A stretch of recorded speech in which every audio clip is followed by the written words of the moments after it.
Aleluia.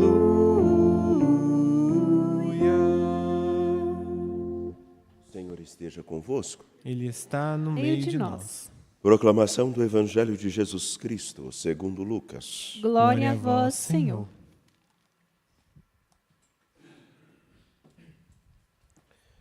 Naquele tempo, os fariseus e os mestres da lei disseram a Jesus: os discípulos de João e também os discípulos dos fariseus jejuam com frequência e fazem orações. Mas os teus discípulos comem e bebem. Jesus, porém, lhes disse: os convidados de um casamento podem fazer jejum enquanto o noivo está com eles. Mas dias virão em que o noivo será tirado do meio deles. Então, naqueles dias, jejuarão. Jesus contou-lhes ainda uma parábola.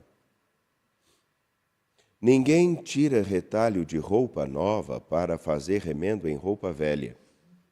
Senão vai rasgar a roupa nova, e o retalho novo não combinará com a roupa velha. Ninguém coloca vinho novo em odres velhos, porque senão o vinho novo arrebenta os odres velhos e se derrama, e os odres se perdem.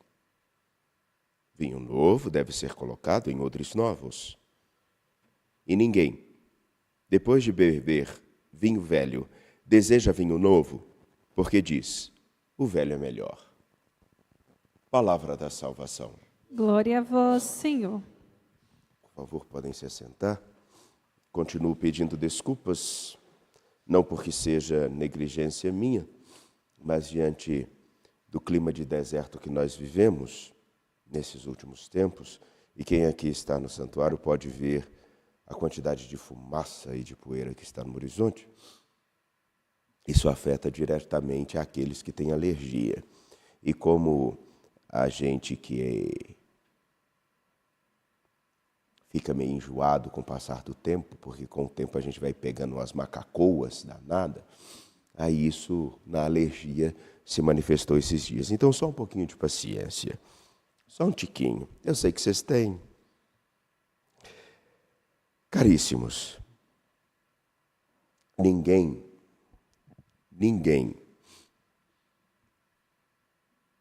deixa de querer o melhor depois de experimentá-lo.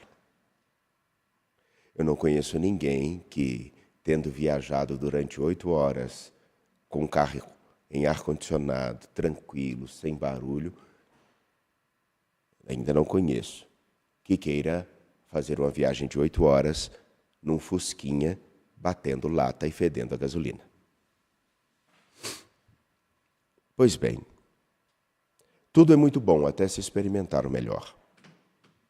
Quando experimentamos o melhor, queremos aquilo que é melhor e buscamos algo melhor ainda. Ninguém coloca vinho novo em odres velhos. E ninguém prefere um vinho ruim depois de ter experimentado um vinho bom. Essa é a imagem do que Jesus apresenta. O motivo a qual nós somos chamados a viver nossos jejuns, nossas orações e também a capacidade de dar a nossa esmola está no fato de nós termos experimentado algo muito melhor do que todas essas coisas. No jejum, o que eu realmente preciso? Uma vez que se experimenta algo muito bom, não se precisa de adereços. Uma vez que se encontra um amor que vale realmente a pena, não se quer todas as pessoas, quer-se aquela. Quando se encontra com nosso Senhor Jesus Cristo, um novo sentido à vida surge. Percebe-se o que realmente é necessário, o que realmente queremos. Daí então, o jejum não é simplesmente para pedir perdão ou porque não precisamos de alguma coisa. Não, é porque eu tenho tanto.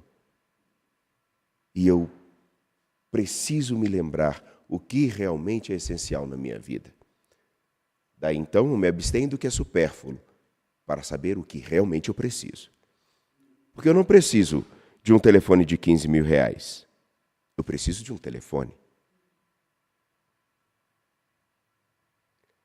A oração, que não é simplesmente uma obrigatoriedade, e muito me deixa entristecido quando encontro pessoas que falam que não cumprem a sua oração diária como uma obrigação.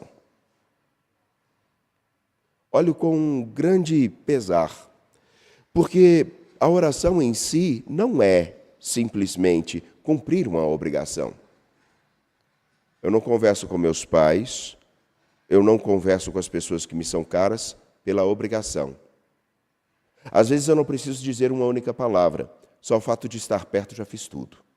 Eu acho que nós sabemos muito bem quando temos as pessoas que são realmente importantes na nossa vida e que não precisam de palavrório. A presença já basta. A oração é exatamente isso.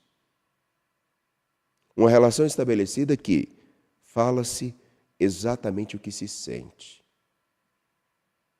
Não se cumpre a obrigatoriedade, mas se sabe que às vezes a melhor expressão e palavra de alguém que gostamos e que amamos é o silêncio, é a presença. Porque onde não precisam de muitas explicações, tudo já foi dito. E aí eu trago uma outra imagem muito simples, é como quando nós entendemos o que a pessoa precisa sem ela dizer uma única palavra. Isso acontece com bebês. A mãe sabe quando o bebê está com fome, quando ele está com dor, quando ele está com sono, quando ele está inquieto por causa do calor. E quando alguma coisa sai dessa regra, aí sim ela fica preocupada. Porque ela sabe identificar não só o choro, mas o comportamento do seu filho. O que ele quer dizer ou o que ele precisa. Não são as palavras. A oração não é simplesmente uma repetição de palavras. A oração é a vivência de um relacionamento.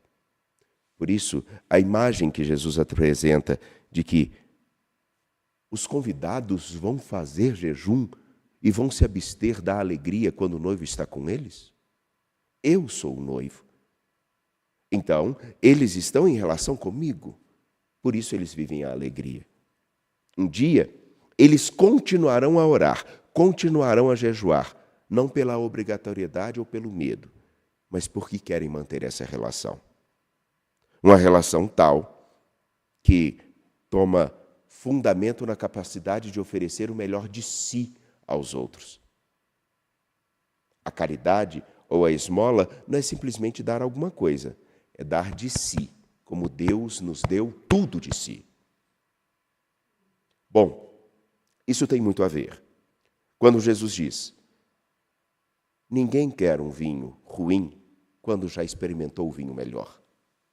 Quando se experimenta o melhor de uma relação, quando se experimenta o melhor da proximidade com Deus, do que quando se experimenta o melhor na vida, não queremos voltar atrás. É aí o que me assusta. Penso que muitos de nós estejamos confundindo, no tempo presente, aquilo que nós recebemos de fundamental e de precioso, que é a nossa proximidade, a nossa relação com Jesus Cristo, por outras coisas. Como assim? Paulo, na carta aos Coríntios, ele se apresenta como um administrador dos mistérios de Deus. Não só ele. Ele também fala isso de Apolo, de Cefas e de tantos outros. E o porquê ele está falando isso? Voltemos um pouco para entendermos a riqueza e a seriedade do que Paulo fala e entendemos o que isso tem a ver com a riqueza do evangelho que acabamos de ouvir e de refletir um pouquinho só. Ele fala isso porque a comunidade de Corinto é uma comunidade que pode ser muito efervescente, mas é uma comunidade que tem um problema. É uma comunidade dividida entre si e não porque simplesmente queiram defender o evangelho. Eles querem defender os próprios interesses, as próprias convicções e o modo de ver o mundo. Por isso que alguns deles vão falar: eu sou de Apolo, eu sou de Cefas. Agem como homens carnais e não como homens sábios.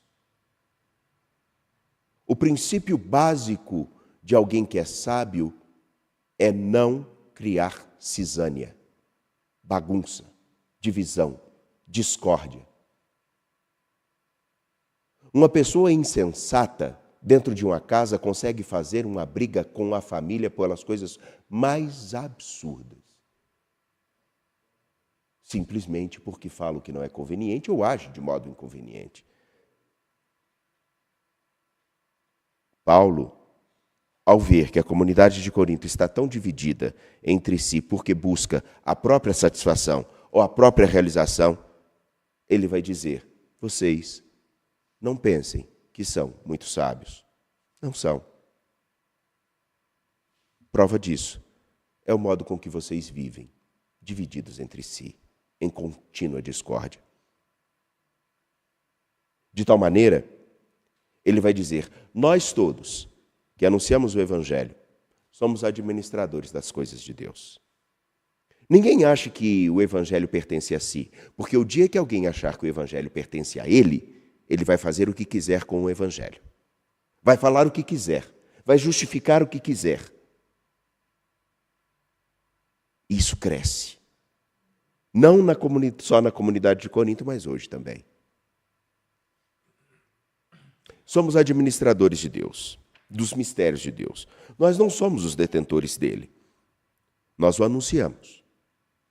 De tal maneira que, hoje, o que tenho a vos dizer é o seguinte: como eu e como todos os outros administramos os mistérios de Deus, não estou preocupado em agradar a alguns. Pouco me importa ser julgado por vós. Pouco me importa o que vocês pensam de mim. Pouco me importa o que os tribunais humanos pensam. Nem eu tenho condições de avaliar a mim mesmo. Só o Senhor é quem pode me avaliar com profundidade, porque Ele conhece a retidão ou a falta de retidão do meu coração. Daí então, ele está aqui dizendo simplesmente assim: eu anuncio o Evangelho a vocês. Vocês receberam o Evangelho de mim. Por que vocês começaram a se dividir? Porque o Evangelho que eu anuncio não é um de divisão. É o que nos faz vivermos juntos. Pois bem, tendo visto isso, o que quero dizer com essa pequena reflexão? Simples.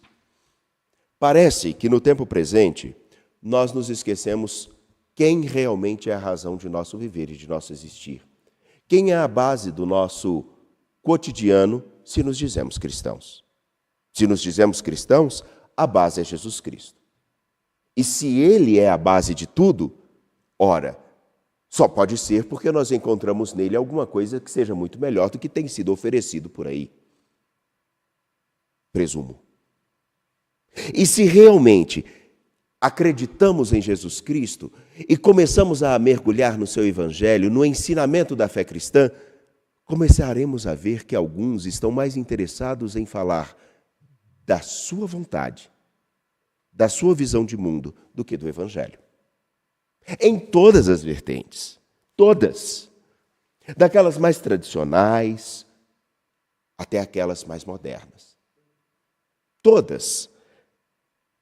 E começaremos a parar e pensar o seguinte: se o Senhor, vejamos, se o Senhor nosso Jesus Cristo diz que Ele é a razão da grande festa da vida e que aqueles que estão com Ele festejam com Ele, como nós podemos fazer dessa grande festa da vida, do ser discípulo de Jesus Cristo, uma briga, uma guerra, uma discórdia?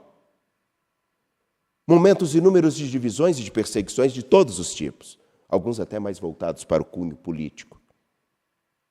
Talvez seja, porque de fato nós estejamos concretizando aquilo que Paulo aponta como um grave defeito da comunidade de Corinto. Vocês trocaram Jesus Cristo por pessoas, por ideias. Pensemos. Aqueles que estão em suas comunidades, E pena que muitas pessoas não voltaram para suas comunidades de fé, lá onde se celebra a Eucaristia, todos os domingos. Uma grande pena. Estão perdendo muito. Muito mesmo.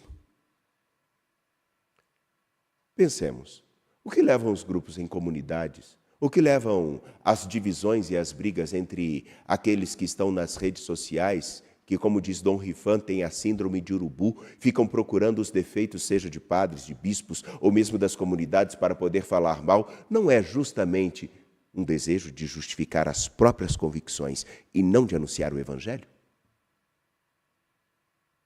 Ou então aqueles que são tão preocupados em dar uma resposta para todas as pessoas e se esquecem de responder a uma pergunta muito simples. O que eu desejo que o mundo seja de melhor, eu sou, inclusive com aqueles que estão muito perto? Conheço leigos, padres e outros tantos que são capazes de fazer dos seus discursos de fraternidade, de bondade, um verdadeiro exercício de inferno nas suas comunidades. Eu os conheço. Por isso que é importante nós olharmos, será que realmente nós estamos firmando o nosso viver naquilo que é o essencial e naquilo que é o melhor? Eu não estou desviando a reflexão, é simples. A pergunta que foi feita a Jesus é simples. Deixe-me voltar. Os discípulos de João e os discípulos dos fariseus fazem jejum. Por que os seus discípulos não fazem? Porque não importa fazermos as coisas simplesmente para cumprir as obrigações, nem mesmo cumprirmos os preceitos que nós carregamos algumas vezes e que são vindas aqui, são trazidas a confessionários. Não basta simplesmente deixarmos de fazer as coisas ou fazermos as coisas só porque alguém nos disse. Se não é um desejo profundo de sermos melhores. Não adianta simplesmente fazermos os jejuns ou cumprirmos as nossas rotinas de oração como quem chega de frente a uma pessoa e fala durante 3 horas sem nem mesmo perceber se ela precisa de água, se ela precisa de uma comida, se ela precisa de uma atenção. E não adianta nós oferecermos tudo às pessoas. Oferecermos cestas, oferecermos dinheiro, oferecermos tudo, se não tivermos a capacidade de olhar para essa pessoa e perguntar: quem você é? Porque o simples fato de fazermos alguma coisa ou cumprirmos uma obrigação não significa que nós estejamos realmente fazendo o melhor que podemos. E sabem o que é interessante? Antes de qualquer coisa, nosso Deus não pediu que privássemos-nos de alguma coisa. Eu não vejo Jesus nos evangelhos. Não me lembro. Se eu estiver equivocado, por favor, me digam. Eu não me lembro, em primeiro lugar, Jesus dizendo assim: você precisa deixar de fazer isso. Eu não me lembro de Jesus, em primeiro lugar, falando com as pessoas: vocês precisarão repetir tantas vezes tais palavras junto de mim. E também não me lembro de um momento no qual Jesus tenha dito assim: vocês deverão oferecer tudo de vocês. Pelo contrário, ele em primeiro lugar disse, e olhou para as pessoas e disse: vem ficar comigo. A partir dessa convivência, percebeu-se o que era necessário viver, o jejum. Percebeu-se a importância da relação e da conversa, às vezes, que poderia até faltar palavras, mas tinha encontro. E percebeu-se que o que poderia se dar era muito mais do que qualquer palavra ou qualquer dinheiro. Lembremos-nos de Pedro e João, subindo a Jerusalém para o templo, encontram-se com um homem que estava lá, esperando uma esmola. E eles disseram: ouro e prata eu não tenho, mas o que eu tenho eu te dou. Em nome de Jesus Cristo, levanta e anda. Em primeiro lugar, eles viram aquele homem. Não seria também isso que nós precisaríamos fazer se realmente não queremos fazer remendos de roupas velhas com tecidos rasgados de roupas novas? Será que não seria justamente isso? Entender o que é seguir Jesus Cristo e acolhê-lo no nosso viver? Acredito que sim. Talvez aí esteja a chave para entendermos o que Paulo diz. Nós só somos administradores das coisas de Deus. Só precisamos fazer bem o nosso papel. Talvez nós estejamos esquecendo exatamente disso. Fazer bem o nosso papel, de deixar com que o Senhor seja encontrado em nós. Confiantes, apresentemos nossas preces. A nossa